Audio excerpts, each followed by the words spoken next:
اعوذ باللہ من الشیطان الرجیم بسم اللہ الرحمن الرحیم الحمدللہ رب العالمین والصلاة والسلام علی اشرف المرسلین سیدنا و نبینا محمد وعلی آلہ و اصحابہ و ازواجہ و ذریاتہ و اہل بیتہ اجمعین ومن تبعہ الی یوم الدین اللہم اجعلنا منہم یا رب آمین یا رب العالمین۔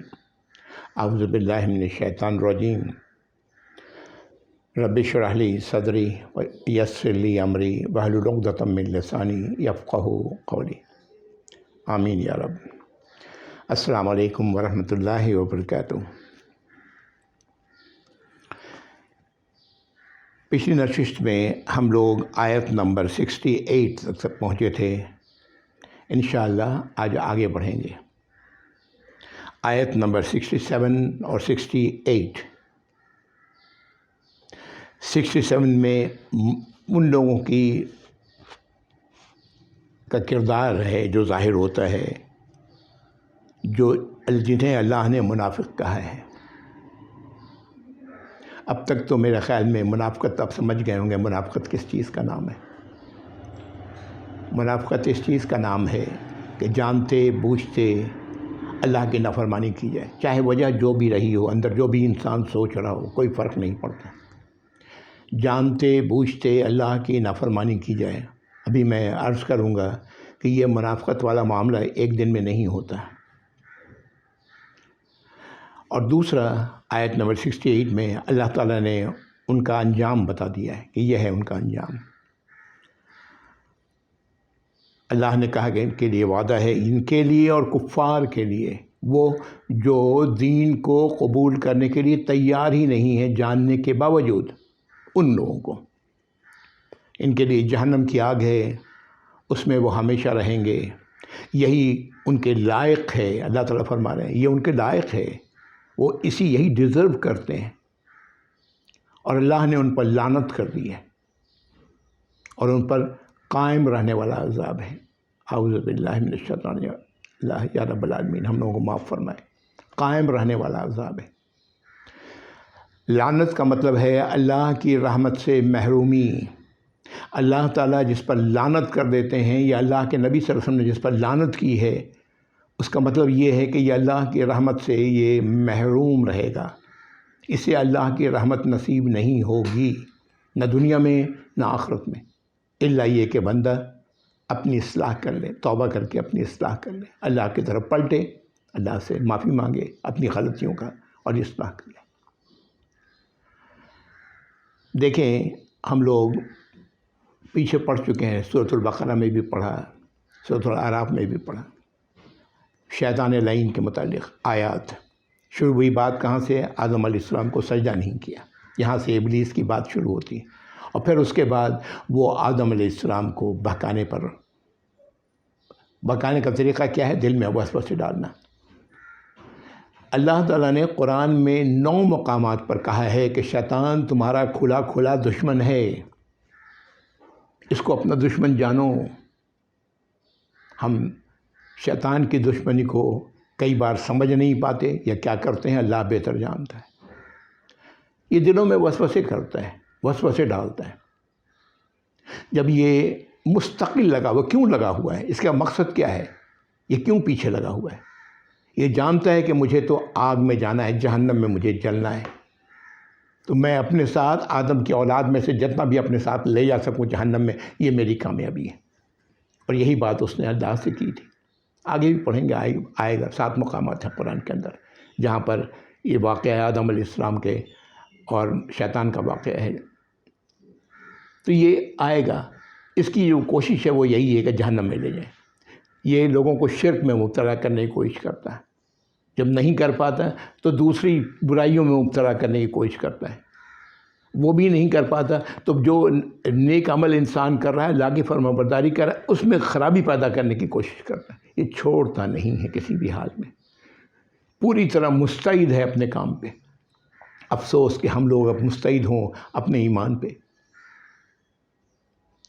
اللہ تعالیٰ ہم سب کو یہ قوت عطا فرمائے۔ اس کی جب وہ شرک میں مبتلا نہیں کر پاتا تو اس کی سب سے بڑی کوشش یہ ہوتی ہے کہ آپس کے تعلقات کو خراب کریں، انسان کے درمیان تعلقات میں فرق ڈالیں. یہ تو انسان ہو گیا. پھر ایمان والے اور ایمان والے کے درمیان تفرقہ پیدا کریں. اس سے بھی آگے بڑھ کے اور آگے اپنے قریبی رشتہ داریوں میں تفرقہ پیدا کریں. جو رحمی رشتے ہیں، خونی رشتے ہیں، اس میں تفرقہ پیدا کریں. اور یہ کیسے کرتا ہے؟ دل میں وسوسے ڈال کر، برائی، کسی دوسرے کی برائی کو دل میں بٹھا کر. اور جب ہم ہوشیار نہیں ہوتے، اس کو ہم رکھ لیتے ہیں اپنے دل کے اندر، تو پھر وہ ایک پر ایک غلاظت ڈالتا چلا جاتا ہے. اور جس سے ہم تفرقہ پیدا کرنا چاہتے ہیں وہ بڑھتا چلا جاتا ہے. اس کی یہ میں کیسے سمجھاؤں؟ آپ خود سمجھدار لوگ ہیں. یہ سمجھیں کہ یہ مستقل، یہ ایک پر ایک، وہ چونکہ ہم اس سے چھٹکارا نہیں پا رہے ہیں. اعوذ باللہ من الشیطان الرجیم، یہی اس کا راستہ ہے. جب بھی اس قسم کے وسوسے آئیں تو اللہ کی پناہ لیں. میں اللہ کی پناہ لیتا ہوں. آئی ٹیک دا ریفیوج آف اللہ فرام شیطان. جو مردود ہے اس کی پناہ لیتا ہوں اللہ سے. جب بندہ یہ نہیں کرتا تو پھر یہی ہوتا ہے. یہ بھی دیکھا ہے میں نے کہ ماں بیٹے کے درمیان اختلاف، جی، ماں کے دل میں بیٹے کے خلاف اختلاف، اور بیٹے کے دل میں ماں کے خلاف اختلافات کے تو بڑے سارے واقعات نظر آتے ہیں. مار کے ماں کو باہر بھگا دیا. جو رشتے ہیں، جو رشتے اللہ نے جوڑے ہیں، ان رشتوں کو توڑ رہا ہے. مثال کے طور پر جو میری شادی ہوتی ہے جہاں، تو وہ جو نیا خاندان ہے وہ تو میرا، اس سے اللہ نے میرا رشتہ جوڑا ہے. وہ میرے اپنے لوگ ہیں. یہ سسرالی رشتہ داروں میں اختلاف ڈالنا، پتہ نہیں کیا کچھ ہے. اور اس کے بعد، اور یہ اس کی سزا بہت ہی بڑی ہے. اس کی سزا اس لیے کہ یہ چیز بڑھتے بڑھتے منافقت تک لے جاتی ہے. منافق پہلے تو اللہ کی نافرمانی کرتا ہے، اپنے آپ کو جسٹیفائی کرتا ہے نافرمانی پر. اس کے بعد وہ یہ کرتا ہے، اگر کوئی اس سے کہے کہ یہ ایسا کیوں کر رہے ہو، یہ ہے، تو کہتے نہیں ہم تو نہیں کرتے ہیں، بس ایسی کوئی بات تو نہیں ہے، ہم تو اس کے لیے اچھا ہی چاہتے ہیں. جھوٹ بول رہا ہے، وہ جھوٹ بولنا شروع کرتا ہے. اس کے بعد جب مزید بات ہوتی ہے تو قسم کھائے گا. وہ اللہ کی قسم کھائے گا. یہ دوسرا اسٹیج شروع ہو گیا. پہلے جھوٹ، اس کے بعد قسم. اس کے بعد تیسرا اسٹیج یہ شروع ہوتا ہے کہ جو ایمان والے اس طرح کی بات کریں ان سے دشمنی. اب یہ ہے کہ پکا منافقت، پکے نفاق میں وہ پہنچ گیا. دشمنی. نبی کریم صلی اللہ علیہ وسلم کے زمانے میں یہ مخالفت اللہ کے نبی کے ساتھ تھی صلی اللہ علیہ وسلم. ان لوگوں کے ساتھ تھی جو ایمان لائے تھے، ان کے ساتھ یہ دشمنی رکھتے تھے. مخالفت دشمنی کی حد تک. یہ وہ سلسلہ ہے جس سے یہ آخری اسٹیج ہے، الا یہ کہ بندہ توبہ کر لے. اور یہ ہمیشہ سے ہوتا رہا ہے. ابھی آگے پڑھیں گے ہم لوگ. یہ ہمیشہ سے ہوتا رہا ہے. کاش، میں دعا کرتا ہوں اللہ رب العزت ہم تمام لوگوں کو جو لا الہ الا اللہ محمد رسول اللہ کہتے ہیں وہ اس باتوں کی سمجھ رکھیں. ان کے اندازوں میں ایک انداز یہ ہے کہ یہ چاہتے ہیں کہ اللہ تعالیٰ وہ کرے جو میری مرضی ہے، یعنی اپنی مرضی کو اللہ کی مرضی سے اوپر جانتے ہیں. اس طرح کے جملے آپ نے بھی سنے ہوں گے. یہ میں ہی رہ گیا تھا اس مصیبت کے لیے، اللہ نے مجھے پر مصیبت ڈالنے سے. کیا مطلب اس کا؟ کہ اللہ نے میری مرضی کے خلاف کیا ہے. اس کو، اللہ کو تو چاہیے تھا میری مرضی کے مطابق کام کرنا. نعوذ باللہ ثم نعوذ باللہ. کچھ لوگ ہیں جی یہ کہتے ہیں اللہ تعالیٰ، بس اللہ تعالیٰ نے سزا دینا ہے اور جس کو چاہنا ہے معاف کر دینا ہے. یہ سب ان کے پاس یہ سب جواز ہوتا ہے جس کا کوئی سر پیر نہیں ہے. اللہ تعالیٰ کیا اسی طرح کی شخصیت ہے؟ اللہ کی تمام خوبیاں بہترین ہیں، بہترین سے بہترین ہیں. یہ اللہ تعالیٰ کو موڈیل سمجھ لیا ہے. موڈ میں آئے گا کہیں گے چلو تم جنت میں چلے جاؤ، چلو تم جہنم میں جاؤ. نعوذ باللہ. کیا سوچتے ہیں اللہ کے بارے میں؟ بہرحال اگلی آیت پہ آئیں. اللہ تعالیٰ ہم سب کو سمجھ عطا فرمائیں. یہ بہت بری بیماری ہے. اگلی آیت پہ آئیں. اعوذ باللہ من الشیطان الرجیم. آیت نمبر 69. اعوذ باللہ من الشیطان الرجیم. کالذین من قبلکم کانوا اشد منکم قوۃ واکثر اموالا واولادا. اللہ تعالیٰ مجھے اور آپ کو کہہ رہے ہیں، اس وقت تو کہا ہی جو لوگ تھے وہ تو مخاطب تھے ہی، آج ہم مخاطب ہیں. اللہ تعالیٰ فرما رہے ہیں کہ جیسے کہ وہ لوگ جو تم سے پہلے گزرے، پہلے سے تم سے، ہاں یعنی ہمارے باپ داداؤں کے زمانے کی بات کر رہے ہیں، اس سے پیچھے کی، وہ تم سے کہیں زیادہ قوت رکھتے تھے۔ جسمانی قوت ہم جانتے ہیں کہ وقت کے ساتھ ساتھ کم ہوتی چلی جا رہی ہے۔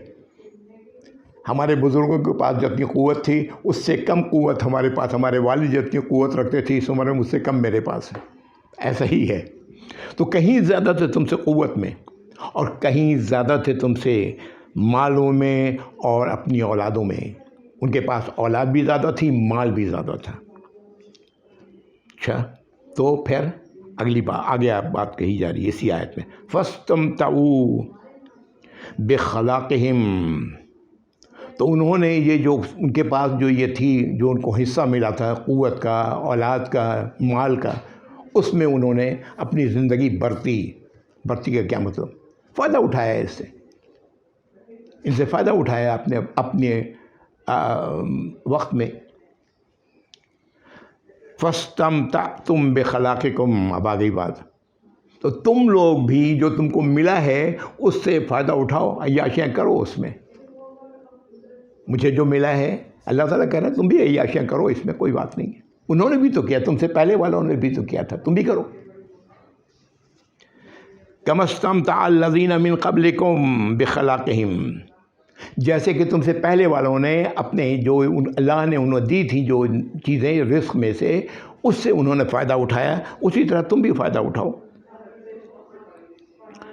وَخُذْتُمْ كَالَّذِي خَاضُوا، اور انہوں نے بھی اللہ کی آیات کا مذاق بنایا تھا، اللہ کی آیات کی ریشہ دوانی کی تھی، بال کا کھال نکالا تھا، انہوں نے بھی کیا تھا،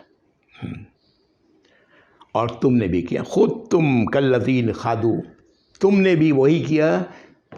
یہ انہی لوگوں کا ذکر ہے جن کا معاملہ چل رہا ہے، جو اللہ کی نافرمانی پر کیے چلے جا رہے ہیں، انہی کا ذکر ہے کہ انہی کو اللہ تعالیٰ کہہ رہے ہیں تم نے بھی وہ کام کیا، انہوں نے بھی کیا تھا۔ اولئک حبطت اعمالہم فی الدنیا والآخرہ، وہ لوگ وہ تھے کہ اللہ نے ان کے تمام اعمال کو ضائع کر دیا، دنیا میں بھی اور آخرت میں بھی۔ جی، جو ہم سے پہلے اس قسم کی حرکت کرتے ہوئے گزرے ہیں، ان کے تمام اعمال کو اللہ رب العزت نے ضائع کر دیا، کچھ بھی نہیں رہا ان کے نامہ اعمال میں، نہ دنیا میں نہ آخرت میں۔ وَأُولَئِكَ هُمُ الْخَاسِرُونَ، اور وہی لوگ ہیں جو خسارہ اٹھانے والے ہیں۔ خسارہ جہنم، جنت سے محرومی سب سے بڑا خسارہ، اور پھر مزید یہ کہ جہنم کی سزا، جہنم میں جس کی آگ 70 گنا دنیا کی آگ سے زیادہ ہے، اس میں سزا۔ تو یہ وہی لوگ ہیں۔ کہنے کا کیا مطلب ہے؟ تم بھی کرو گے، کرو، جیسا ہم نے ان کے ساتھ کیا تھا وہی ہم تمہارے ساتھ بھی کریں گے۔ اللہ کا قانون تو اٹل ہے، اللہ نے تو بتا دیا ہے۔ اسی لیے نبی کریم صلی اللہ علیہ وسلم نے ایک موقع پہ کہا تھا کہ تم لوگ بھی وہی کچھ کرو گے جو پچھلی امتوں نے کیا تھا۔ جی، کون لوگ؟ لا الہ الا اللہ محمد رسول اللہ کہنے والے لوگ۔ جی ہاں، نبی کریم صلی اللہ علیہ وسلم کی امت تو تمام انسان ہیں، لیکن ایک وہ ہے جو ان میں 3 حصے کر لیں۔ ایک وہ ہیں جن کو پتہ ہی کوئی نہیں ہے نبی کریم صلی اللہ علیہ وسلم کے اور اس دین کے بارے میں، ان کا معاملہ کیا ہوگا اللہ بہتر جانتے ہیں۔ اگر انہیں پتہ نہیں ہے تو اس کی ذمہ داری ان لوگوں پر عائد ہوتی ہے جن کو پتہ ہے، ان تک دین پہنچاتے۔ شاید اس کی سزا ان لوگوں کو ملے گی جو اپنا یہ کام نہیں کر رہے ہیں، واللہ عالم۔ دوسرے وہ لوگ ہیں اس امت میں جو سب کچھ جاننے کے بعد کہتے ہیں کہ میں نے تو ماننا ہی نہیں، کفار، میں نے نہیں ماننا، اور وہ دشمنی بھی کرتے ہیں ایمان والوں سے، دشمنی بھی رکھتے ہیں۔ اور تیسرے وہ لوگ جو کہتے ہیں لا الہ الا اللہ محمد رسول اللہ۔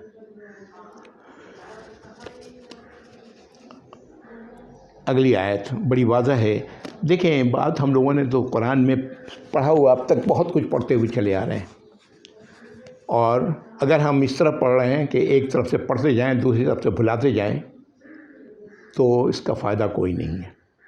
قرآن بحیثیت مجموعی اللہ کی ہدایات کا مجموعہ ہے۔ ہدایات اور رہنمائی اور نصیحتیں بھلائے جانے کے لیے نہیں ہوتی۔ ہم لوگوں نے سورۃ البقرہ میں پڑھا ہے، سورۃ البقرہ کی آیت نمبر ابھی میں سناتا ہوں، آیت نمبر 81 ہے۔ اللہ تعالیٰ فرماتے ہیں بلا من کسب سیئۃ وحاطت بہ خطیئتہ فاولئک اصحاب النار هم فیہا خالدون۔ کیوں نہیں، جس نے ایک برائی کمائی، ایک برائی سیئۃ، ایک برائی کمائی، اور اس برائی نے اس کی زندگی کو احاطہ کر لیا، اس سے نکلنے کو وہ تیار نہیں ہے۔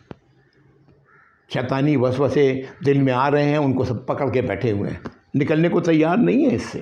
اللہ نے راستہ بتایا ہے، کہو اعوذ باللہ من الشیطان الرجیم، نہیں کہتے، ان کو جما کے بیٹھے ہوئے ہیں۔ مثال یا دوسری کوئی بھی برائی، اللہ تعالیٰ فرما رہے ہیں کہ وہی لوگ ہیں جو آگ والے ہیں، آگ کے ساتھی ہیں، اصحاب النار، آگ کے ساتھی ہیں، ہم فیہا خالدون، اس میں وہ ہمیشہ رہیں گے۔ کتنے وہ لوگ ہیں جو اپنے ایمان پر ان کو ناز ہے اور اللہ کی نافرمانی پر بے پرواہ ہیں۔ ہاں، اس کا ذکر آیت نمبر 85 میں، پیچھے وہی سورۃ البقرہ، آیت نمبر 85 میں اللہ تعالیٰ نے اس کو وعدہ کر دیا، افتؤمنون ببعض الکتاب وتکفرون ببعض، کیا تم کتاب کی، اللہ کی ہدایات کی، اللہ کی رہنمائی کی کچھ باتوں کو تم مانتے ہو اور کچھ کا انکار کرتے ہو؟ فما جزاء من یفعل ذلک منکم، تو کیا ہے اس کا بدلہ جو تم میں سے ایسا کام کرے؟ الا خزی فی الحیات الدنیا، سوائے اس کے کہ دنیا کی زندگی میں ذلیل و خوار کر دیا جائے۔ ایسے لوگوں کو کوئی اچھے نام سے یاد نہیں کرتا۔ ایمان والے تو خیر بالکل ہی نہیں کریں گے، جو ایمان والے ہیں صحیح معنوں میں، اور دوسرے بھی نہیں کرتے۔ دو رخی چلنے والوں کو کوئی بھی پسند نہیں کرتا۔ الا خزی فی الحیات الدنیا ویوم القیامۃ یردون الی اشد العذاب، اور قیامت کے دن شدید عذاب میں جھونک دیے جائیں۔ وما اللہ بغافل عما تعملون، تم جو کر رہے ہو، تم لوگ جو کر رہے ہو، اللہ اس سے غافل نہیں ہے، بے خبر نہیں ہے۔ ایک موقع پر ابو بکر رضی اللہ تعالیٰ عنہ اور ان کے ساتھ ایک اور صحابی رسول رضی اللہ تعالیٰ عنہ اللہ کے رسول کے پاس پہنچے، یا رسول اللہ ہم تو منافق ہو گئے۔ آپ نے مجھے پوری بات سنی، کہنے لگے نہیں، یہ منافقت نہیں ہے۔ کون ہے یہ ابو بکر، جن کا ذکر اسی صورت میں آ چکا ہے کہ غار کے ساتھی، قرآن میں یہ آیت آپ نے اسی توبہ میں، سورہ توبہ میں آپ نے سنی، غار کے ساتھی کس کے؟ نبی کریم صلی اللہ علیہ وسلم کے۔ اسی لیے کسی صحابی کا قول ہے کہ جو لوگ منافق ہوتے ہیں ان کو ذرا بھی اس کا ایسا ہی ہوتا ہے، ان کو گناہ ایسا ہی لگتا ہے، اللہ کی نافرمانی ایسے ہی لگتی ہے جیسے ناک پہ مکھی بیٹھ گئی ہو۔ اور جو لوگ ایمان والے ہوتے ہیں ان کی حالت یہ ہوتی ہے کہ اللہ کی نافرمانی انہیں پہاڑ کی طرح بڑی نظر آتی ہے۔ ہم لوگ اپنے آپ کو دیکھ لیں، ہم کہاں ہیں، کدھر ہیں۔ اللہ تعالی ہم سب کو منافقت کے مرض سے کو پہاڑ کی طرح ہی سمجھنے کی توفیق عطا فرمائے۔ اگلی آیت، آیت نمبر 70، الم یاتہم نبأ الذین من قبلہم قوم نوح وعاد وثمود، کیا ان کے پاس خبریں نہیں آئی ہیں ان لوگوں کے پاس ان سے پہلے والوں کی؟ جیسے کون تھے پہلے والے؟ قوم نوح کے لوگ، نوح علیہ السلام کے لوگ، وعاد، قوم عاد کے لوگ جن میں ہود علیہ السلام آئے، قوم سمود، سمود کے لوگ، قوم سمود، صالح علیہ السلام ان میں آئے، وہ قوم ابراہیم و اصحاب مدین والمؤتفقات، اور ابراہیم علیہ السلام کی قوم اور اصحاب مدین، یہ شعیب علیہ السلام کی طرف اشارہ ہے، ان کے لوگ، والمؤتفقات، وہ لوگ جو الٹ دیے گئے، لوط علیہ السلام کی طرف اشارہ ہے۔ اتتہم رسلہم بالبینات، ان کے پاس ان کے رسول آئے واضح دلائل کے ساتھ، واضح نشانیوں کے ساتھ، واضح ہدایات کے ساتھ، واضح نصیحتوں کے ساتھ۔ فما کان اللہ لیظلمہم ولکن کانوا انفسہم یظلمون، اللہ تو ہرگز نہیں تھے کہ انہیں سزا دیں، ان پر ظلم کریں، ہرگز نہیں تھے، لیکن ان لوگوں نے خود ہی اپنے آپ پر ظلم کیا، اپنے آپ کو ظلم کا مستحق بنایا اور اپنے آپ کو سزا کا مستحق بنایا۔ اللہ تعالیٰ فرما رہے یہ ایسا ہی ہوگا، اللہ کی باتیں اٹل ہیں، ہماری سوچ غلط ہو سکتی ہے، اللہ کی بات غلط نہیں ہے۔ یہ پچھلی امتوں کا حوالہ دیا۔ اب آئیے آیت نمبر 71 میں۔ یہ آیت نمبر 71 اور 72 وہاں جیسے منافقوں کا ذکر کیا ہے، اسی طرح اللہ تعالیٰ نے یہاں پر ایمان والوں کا ذکر کیا ہے۔ ان کی خصوصیت آپ نے دیکھ لی پیچھے 67 آیت نمبر 67 68 پچھلی نشست میں، ابھی تھوڑا سا ذکر میں نے کیا۔ اب آئیے آیت نمبر 71 کمپیئر کریں دونوں کو۔ والمؤمنون والمؤمنات بعضهم اولیاء بعض، مومن مرد اور مومن عورتیں یہ ایک دوسرے کے ولی ہیں۔ کیا مطلب؟ دوست ہیں، ہمدرد ہیں، شفیق ہیں، محبت کرنے والے ہیں، سرپرستی کرنے والے ہیں، وقت پہ کام آنے والے ہیں۔ یامرون بالمعروف وینہون عن المنکر، یہ اللہ کی فرمانبرداری کا حکم دیتے ہیں۔ وہ کیا کرتے تھے؟ اللہ کی نافرمانی کا حکم دیا کرتے تھے۔ یہ کیا کرتے ہیں؟ اللہ کی فرمانبرداری کا حکم دیتے ہیں اور روکتے ہیں اللہ کی نافرمانی سے۔ وہ یقیمون الصلاۃ، اور نماز قائم کرتے ہیں۔ وہ کیا کرتے ہیں؟ نماز میں آتے ہیں بڑی بے دلی کے ساتھ، وہ جس کا ذکر منافقوں میں ہو چکا ہے۔ نماز قائم کرتے ہیں۔ وہ یؤتون الزکاۃ، زکوٰۃ دیتے ہیں۔ وہ کیا کرتے ہیں؟ اپنے مٹھی کو بند کر کے، ہاتھوں کو باندھ کے رکھتے ہیں، مال نہیں نکالنا۔ یہ کیا کرتے ہیں؟ زکوٰۃ دیتے ہیں۔ زکوٰۃ کا حکم پچھلی نشست میں پوری بات ہو چکی۔ وہ یطیعون اللہ و رسولہ، اور اطاعت کرتے ہیں اللہ کی، اس کے رسول کی۔ یہ آخر میں آ کر کے یہ بات کہی جا رہی ہے، اطاعت کرتے ہیں اللہ اس کے رسول کی۔ اولئک سیرحمہم اللہ، یہ وہ لوگ ہیں جن پر اللہ نے رحمت فرمانی ہے، رحمت فرمائیں گے اللہ رب العزت۔ اور اللہ کی رحمت کا مطلب یہ ہے کہ دنیا کی زندگی میں سکون اور آخرت میں اللہ کا انعام۔ اللہ تعالیٰ ان پر رحمت فرمائیں گے۔ ان اللہ عزیز حکیم، بے شک اللہ تعالیٰ تو مکمل اختیار رکھتے ہیں اور حکمت والے ہیں۔ اللہ کا ہر کام حکمت پر مبنی ہے، ہاں، جہالت پر مبنی نہیں ہے، حکمت پر مبنی ہے۔ ہاں، آیت نمبر 71 تھا۔ اب ٹھیک اسی طرح وہاں ان کا وعدہ تھا کہ ان کے ساتھ کیا ہوگا، یا ان کا وعدہ سنیے۔ آیت نمبر 72 وعد اللہ المؤمنین والمؤمنات، اللہ نے وعدہ کیا ہے، کر دیا ہے مومن مردوں کے لیے اور مومن عورتوں کے لیے۔ کس چیز کا؟ جنات تجری من تحت الانہار، جنتوں کا، ان باغات کا جس کے نیچے نہریں بہتی ہوں گی، خالدین فیہا، اس میں وہ ہمیشہ رہیں گے۔ وہ کہاں ہیں؟ ہمیشہ کہاں رہیں گے؟ اور یہ کہاں رہ رہے ہیں؟ ہمیشہ رہیں گے۔ وہ مساکن طیبۃ فی جنات عدن، اور ان کے ٹھکانے ہوں گے، ان کے گھر ہوں گے، ان کے محلات ہوں گے ہمیشگی کے باغات میں۔ وہ ہمیشہ باغات رہیں گے، کبھی ختم نہیں ہوں گے۔ جنات عدن، وہ باغات جو ہمیشہ رہیں گے۔ وہ رضوان من اللہ اکبر، اور اللہ کی رضا، یہ تو سب سے بڑی چیز ہے۔ جنتیوں سے اللہ تعالیٰ فرمائیں گے، جو جنت میں تمام جنتی آ جائیں گے تو اللہ تعالیٰ فرمائیں گے اس وقت کہ اے جنتیوں، میں تم سے راضی ہو گیا، اب کبھی ناراض نہیں ہوں گا۔ اسی کا ذکر ہے، رضوان من اللہ اکبر۔ آج تو لوگوں کے نام بھی رضوان ہیں، وہ کچھ کرتے ہیں جو انہیں نہیں کرنا چاہیے، افسوس کی بات ہے۔ رضوان من اللہ اکبر، اور اللہ کی رضا وہ کہیں بہت بڑی شے ہے۔ ذالک هو الفوز العظیم، یہ ہے عظیم کامیابی، اس کا نام ہے عظیم کامیابی۔ کون کہہ رہا ہے؟ کس نے یہ بات فرمائی؟ اللہ نے۔ یہ ہے عظیم کامیابی۔ جس نے حاصل کرنا ہے کرو، جس نے نہیں کرنا ہے مت کرو، جس نے منافقت کی روش اختیار کرنی کرو، جو کفر پاڑے رہنا چاہتے ہو کرو، جو مرضی آئے کرو۔ اللہ نے تو ہمیں موقع دیا ہے، اختیار دے کے موقع دیا ہے۔ نتائج اس کے معلوم ہوں گے آنکھ بند ہونے کے وقت۔ یہ جو فوز العظیم ہے قرآن میں 15 مقامات پر آیا ہے، 15 جگہوں پر اللہ تعالیٰ نے کہا کہ یہ ہے عظیم کامیابی، جن میں سے 4 اسی سورہ توبہ میں ہیں۔ ایک تو ابھی ہم نے پڑھا، اور آگے اور آیات آ رہی ہیں، اس میں بھی پھر اس کا ذکر ہے۔ عظیم کامیابی کیا ہے؟ یہ ہے وہ لوگ بھی ہوں گے ایمان والے جو جہنم میں گزارنے کے بعد پتہ نہیں کتنا عرصہ. اللہ تعالیٰ ہم سب کو محفوظ رکھیں. اللہ تعالیٰ انہیں نکال لیں گے کبھی نہ کبھی. ایسے بھی ہوں گے، اور ایسے بھی ہوں گے جو منافقت کا ذکر ہو چکا ہے کہ یہ وہ لوگ ہیں جو ان پر قائم رہنے والا عذاب ہے. یہ لوگ بھی ہیں. یہ بھی کون ہیں؟ ایمان والی تو ہیں، لا الہ الا اللہ محمد رسول اللہ ہی تو کہنے والے لوگ ہیں. اللہ تعالیٰ ہم لوگوں کو سمجھ عطا فرمائے.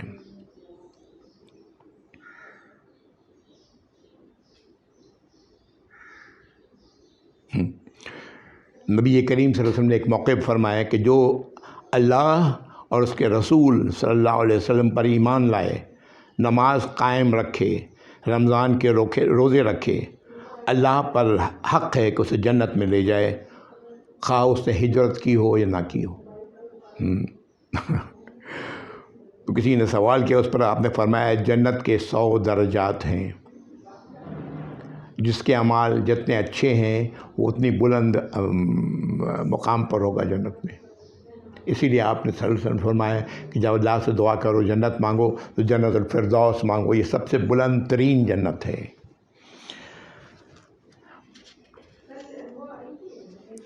اگلی آیت اب دیکھیں کیا کہا جا رہا ہے ایمان والوں کو، ہم سب کو، اگر ہم ایمان والے ہیں.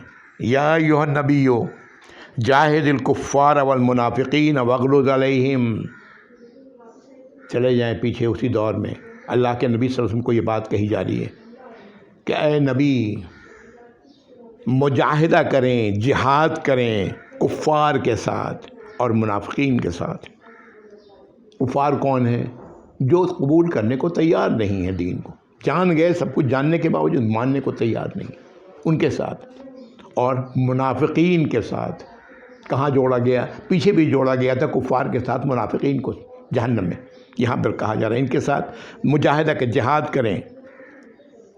وغلظ علیہم، ان سے سختی سے پیش آئیں. ومأواہم جہنم وبئس المصیر، ان کا ٹھکانہ جہنم ہے، وہ بہت ہی برا ٹھکانہ ہے.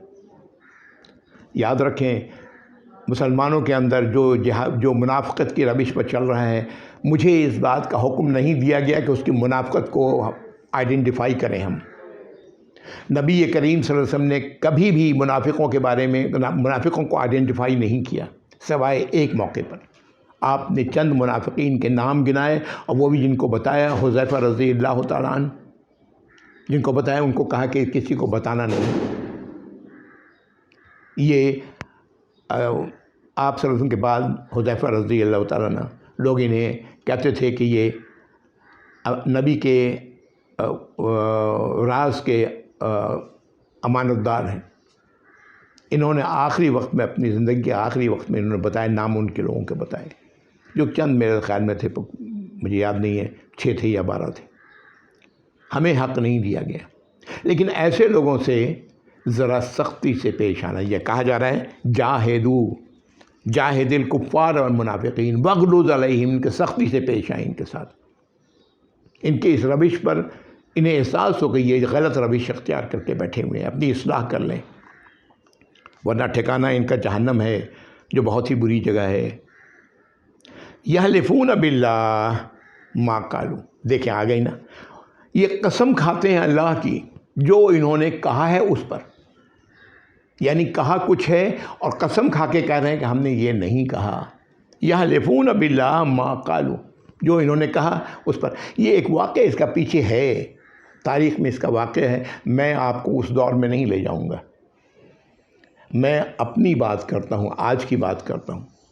یہ لوگ قسم کھاتے ہیں اللہ کی اس چیز پر جو انہوں نے کیا ہے، اور کہیں گے جی اللہ کی قسم میں نے نہیں کیا، اللہ کی قسم میں تو ایسا نہیں سوچتا ہوں، اللہ کی قسم میں کسی کے بارے میں برائی نہیں سوچتا ہوں. ہاں، یہ میرے دل میں کسی کے لیے برائی نہیں ہے، حالانکہ دل میں برائیوں کا طوفان ہے، ڈھیر لگایا ہوا ہے برائیوں کا. سب لوگ برے ہیں، بس وہی شخص اچھا ہے.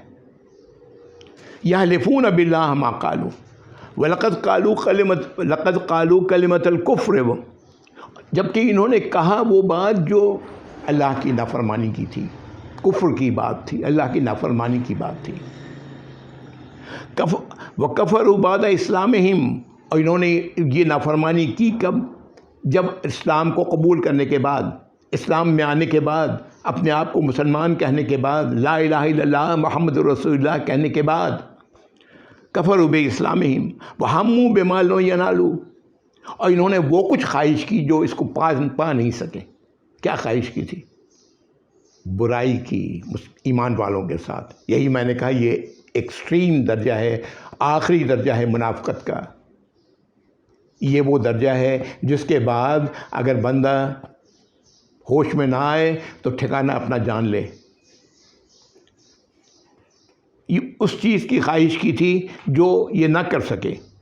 وَمَا نَقَمُوا إِلَّا أَغْنَاهُمُ اللَّهُ وَرَسُولُهُ مِنْ فَضْلِهِ، اور یہ تمام کے تمام جو ان کی جو حرکت ہے، انتقامی کیفیت ہے ایمان والوں کے ساتھ، وہ اس لیے ہے سوائے اس کے کہ اللہ نے انہیں غنی کر دیا ہے اور اس کے رسول نے۔ اللہ نے غنی کیا ہے ان کو دنیا میں بہت سارا مال، اولاد اور قوت دے کر کے، اقتدار دے کر کے، اور رسول نے من فضل ہی، اپنے فضل سے، ہو سکتا ہے کہ یہ زکوٰۃ مانگنے آئے ہوں اور رسول صلی اللہ علیہ وسلم نے انہیں زکوٰۃ بھی دے دیا ہو، اور یہ آپ کو کہا کہ میں تو بڑا غریب ہوں اور یہ ہوں، دے دیا، جبکہ ان کے پاس یہ غریب نہیں تھے، زکوٰۃ کے حقدار نہیں تھے، یا کوئی بھی مال جو آپ صلی اللہ علیہ وسلم نے دیا ایسے لوگوں کو۔ اب آگے دیکھیں، غور کیا کریں، کیا اللہ تعالیٰ فرما رہے ہیں، وَإِن يَتُوبُوا يَكُ خَيْرًا لَّهُمْ، اگر یہ پلٹ جائیں، توبہ کر لیں، تو یہ ان لوگوں کے لیے بھلا ہے۔ اللہ تعالیٰ اور کیا چاہیے، اللہ کی محبت اور کیسی چاہتے ہیں، اللہ کی شفقت کا اس سے اندازہ نہیں ہوتا۔ ان سب کے باوجود اللہ تعالیٰ کہہ رہے ہیں کہ اگر یہ پلٹ جائیں اللہ کی طرف، اللہ سے اپنی غلطی کی معافی مانگیں اور اپنی اصلاح کر لیں، تو یہ ان کے لیے بھلا ہے۔ وَإِن يَتَوَلَّوْا يُعَذِّبْهُمُ اللَّهُ عَذَابًا أَلِيمًا، اور اگر یہ منہ موڑیں تو جان لیں کہ اللہ تعالیٰ انہیں عذاب دیں گے، اور دردناک عذاب، فی الدنیا والآخرہ، دنیا میں بھی اور آخرت میں بھی۔ ایسے لوگوں کو دنیا کا عذاب یہ ملتا ہے کہ بعد میں ان کے بچے ان کے کام نہیں آتے، ان کا مال جو بچا بچا کے رکھتے ہیں وہ ان کے کام نہیں آتا، اور یہ دیکھ رہے ہوتے ہیں، کئی بار بستر پڑے ہوئے دیکھ رہے ہوتے ہیں، ہل ڈول تو سکتے نہیں ہیں، اللہ نے ایسی مصیبت میں ڈالا ہے، اور اس وقت دیکھ رہے ہیں کہ میری اولاد وہ کچھ کر رہی ہے جس سے میں دشمنی رکھتا ہوں، اس سے وہ جا کے دوستی کر رہی ہے، ہاں، اور جن سے دشمنی رکھ رہے تھے وہ تو غلط رکھ رہے تھے، وہ تو ایمان والے تھے۔ جو مال میں نے اکٹھا کیا تھا، اس طرح مال آج اڑا رہے ہیں۔ یہ آج کا حال تو یہ ہے کہ آج کے بچے کئی بار باپ ماں کی زندگی میں کہتے ہیں کہ میرا حصہ ہے اس میں۔ کیسے بے شرم اولاد ہے وہ، باپ ماں کی زندگی میں کوئی حصہ نہیں ہے اولاد کا، سب باپ ماں کا ہے۔ آپ صلی اللہ علیہ وسلم نے ایک موقع فرمایا، تم اور تمہارا مال تمہارے باپ کا ہے۔ شرم آنی چاہیے ایسے لوگوں کو۔ تو اگر تم ایسا نہیں کرو گے، منہ موڑو گے، تو اللہ تعالیٰ تمہیں عذاب دیں گے، دردناک عذاب۔ وَمَا لَهُم مِّن فِي الْأَرْضِ، دنیا میں بھی عذاب دیں گے، آخرت میں بھی۔ وَمَا لَهُم فِي الْأَرْضِ مِن وَلِيٍّ وَلَا نَصِيرٍ، اور زمین پر تمہارا کوئی بھی نہیں ہوگا ولی، تمہارا مددگار، تمہارا دوست کوئی نہیں ہوگا۔ ساری سب سے دشمنی رکھی ہوئی ہے، دوست کون ہوگا؟ کوئی بھی نہیں ہوگا، اور نہ کوئی تمہاری سرپرستی کرے گا، ولی ہے، تمہاری ہمدردی کرے گا، وہ بھی ولی ہے، ولا نصیر، اور نہ کوئی مددگار۔